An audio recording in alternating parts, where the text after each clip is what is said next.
النهاردة الحقيقة الحلقة مختلفة خالص، مش حلقة عن أي حد، ولكنها عن أهم حاجة، عن الحياة. إزاي نعيش الحياة.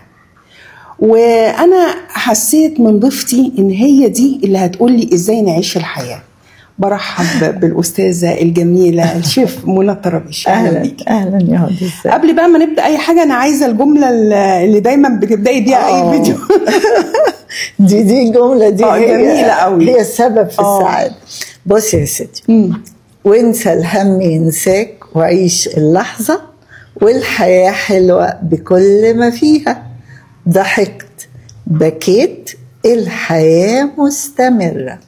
في حتة جديدة بقى، الحزن هيروح والفرح هيجي، بشرط يبقى عندنا ثقة ويقين بالله.